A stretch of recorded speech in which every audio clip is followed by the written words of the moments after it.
Chandrayaan-3 new update. ISRO ने कहा प्रज्ञान और रोवर से नए इनपुट मिले हैं। इसरो के मुताबिक APXS और LIVS पेलोड बंद है।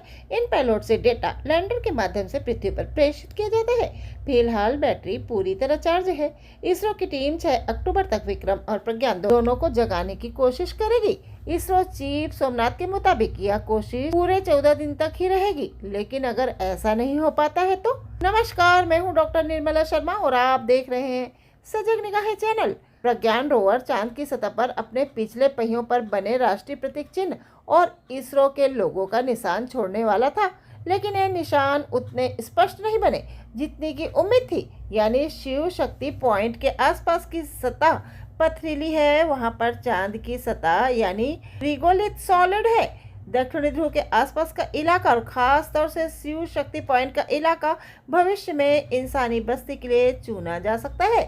ऐसे में इस सतह की जानकारी होना बेहद जरूरी है, जिससे वहां ड्रिलिंग कर सकते हैं या नहीं, पानी है या नहीं, सतह मजबूत है या सतह के नीचे का पर्यावरण कैसा है। इन सब जानकारियों का फायदा फ्यूचर में होगा। चांद के दक्षिणी ध्रुव की मिट्टी के बारे में नई जानकारी यहाँ बसने और इंसानों की मौजूदगी के लिए बहुत जरूरी हो सकती है।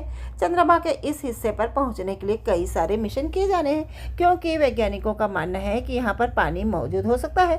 चांद पर बसना इंसान के सबसे महत्वाकांक्षी स्पेस मिशन में से एक है। अगर चांद पर इंसानों की कॉलोनी बसती है तो भविष्य में ये एक ऐसे बेस के तौर पर काम करेगा जहाँ से सौर मंडल में अलग अलग जगह पर जा सकते हैं। इसरो चीफ एस सोमनाथ ने कहा है कि राष्ट्रीय चिन्ह और इसरो लोगों के ठीक ढंग से नहीं छपने ने हमें नई जानकारी दी है। हमें पहले से मालूम था कि चांद की मिट्टी थोड़ी अलग है, लेकिन हमें यह पता लगाना है कि इसके ऐसा होने की वजह क्या है।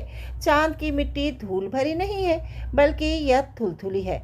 इसका मतलब है कि मिट्टी को कोई चीज थामे हुए है। हमें यह स्टडी करने की जरूरत है कि मिट्टी को थामने वाली चीज क्या। बता दें कि प्रज्ञान और रोवर ने जब चांद की सतह पर चहलकदमी की तो उस वक्त उसके पहिए से अशोक चिन्ह और इसरो के लोगो पूरी तरह से सतह पर नहीं छप पाए। भले ही इसे लोग निराशा के तौर पर देखें, मगर इसमें एक अच्छी खबर भी छिपी हुई है। दरअसल इसके जरिए इसरो के वैज्ञानिकों को ये समझने में मदद मिल रही है कि चांद के दक्षिणी ध्रुव की मिट्टी की गुणवत्ता अलग है। चंद्रमा के दक्षिणी ध्रुव पर लैंड करने वाला भारत पहला देश है। चांद पर सुबह हो चुकी है, रोशनी पूरी तरह से मिल रही है, लेकिन चंद्रयान-3 के लैंडर और रोवर को अभी तक पर्याप्त ऊर्जा नहीं मिली है। चंद्रयान-3 से कई इनपुट मिले हैं, जिनकी इसरो वैज्ञानिक गहनता से जांच कर रहे हैं। पिछले 10 दिनों के डेटा का भी एनालिसिस किया जा रहा है। इस दौरान प्रज्ञान रोवर ने 105 मीटर की दूरी तय की है। इसरो के मुताबिक बड़े काम आएंगे विक्रम प्रज्ञान। इसरो का कहना है कि अपने 14 दिनों के काम के दौरान रोवर ने चांद के दुर्लभ दक्षिणी ध्रुव की तस्वीरें जारी की थी। इसके अलावा चांद पर सल्फर और कई तत्वों की खोज की।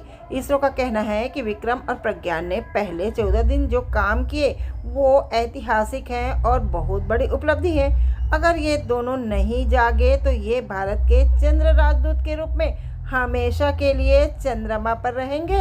Please like, share, subscribe, comment. जय हिंद, वंदे मातरम।